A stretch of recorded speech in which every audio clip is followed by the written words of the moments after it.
Jérémie, chapitre 2. La parole de l'Éternel me fut adressée en ces mots.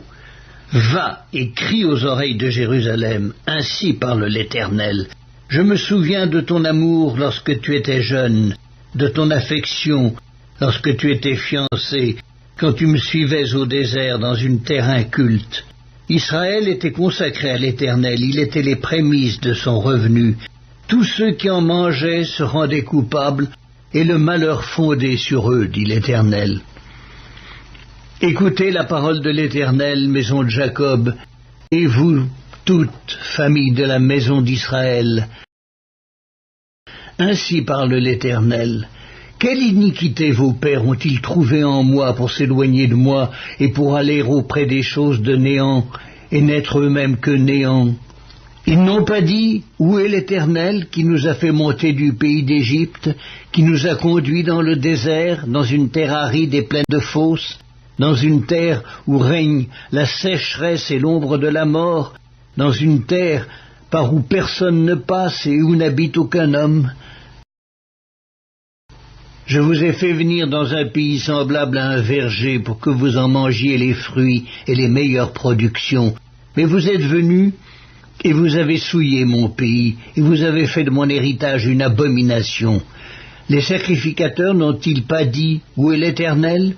Les dépositaires de la loi ne m'ont pas connu, les pasteurs m'ont été infidèles, les prophètes ont prophétisé par Baal, et ils sont allés après ceux qui ne sont d'aucun secours.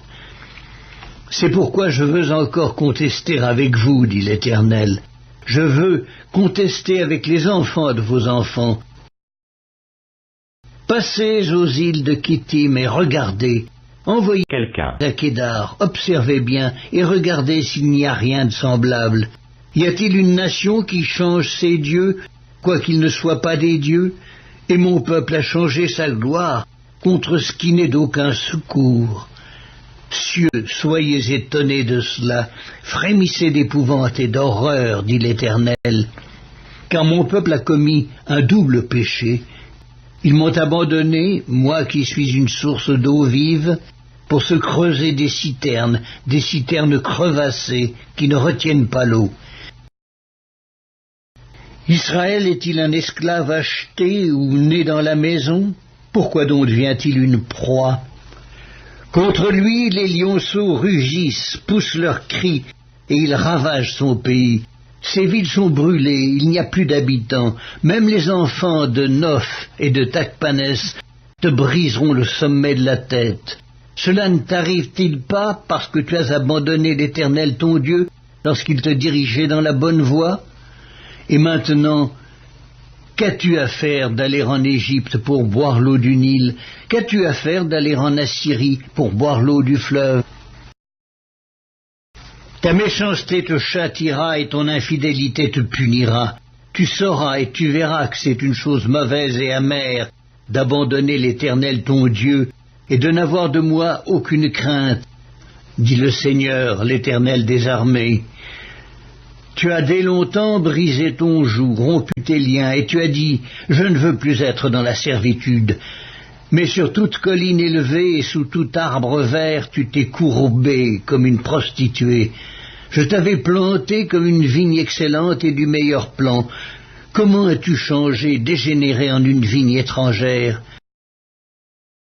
Quand tu te laverais avec du nitre, quand tu emploierais beaucoup de potasse, ton iniquité resterait marquée devant moi, dit le Seigneur, l'Éternel. Comment dirais-tu, je ne me suis point souillé, je ne suis point allé après les Baals?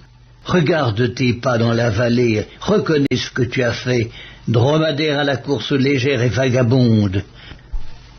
Ânesse sauvage habituée au désert, haletante dans l'ardeur de sa passion, qui l'empêchera de satisfaire son désir? Tous ceux qui la cherchent n'ont pas à se fatiguer, ils la trouvent pendant son mois. Ne t'expose pas à avoir les pieds nus, ne dessèche pas ton gosier. Mais tu dis, c'est en vain, non, car j'aime les dieux étrangers et je veux aller après eux. Comme un voleur est confus lorsqu'il est surpris, ainsi seront confus ceux de la maison d'Israël eux, leur roi, leur chef, leur sacrificateur et leur prophète. Ils disent au bois, tu es mon père, et à la pierre, tu m'as donné la vie, car ils me tournent le dos, ils ne me regardent pas. Et quand ils sont dans le malheur, ils disent, lève-toi, sauve-nous.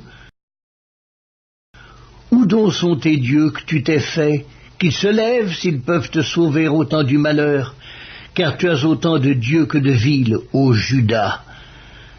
Pourquoi contesteriez-vous avec moi? Vous m'avez tous été infidèles, dit l'Éternel. En vain ai-je frappé vos enfants, ils n'ont point eu égard à la correction.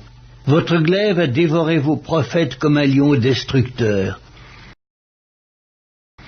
Hommes de cette génération, considérez la parole de l'Éternel.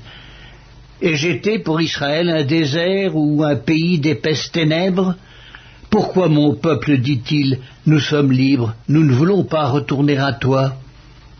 La jeune fille oublie-t-elle ses ornements, la fiancée sa ceinture, et mon peuple m'a oublié depuis des jours sans nombre. Comme tu es habile dans tes voies pour chercher ce que tu aimes, c'est même au crime que tu les exerces. Jusque sur les pans de ton habit se trouve le sang de pauvres innocents que tu n'as pas surpris faisant effraction. Malgré cela tu dis, oui, je suis innocente. Certainement sa colère s'est détournée de moi. Voici, je vais contester avec toi. Parce que tu dis, je n'ai point péché, pourquoi tant d'empressement à changer ton chemin? C'est de l'Égypte que viendra ta honte, comme elle est venue de la Syrie. De là aussi tu sortiras les mains sur la tête, car l'Éternel rejette ceux en qui tu te confies, et tu ne réussiras pas auprès d'eux.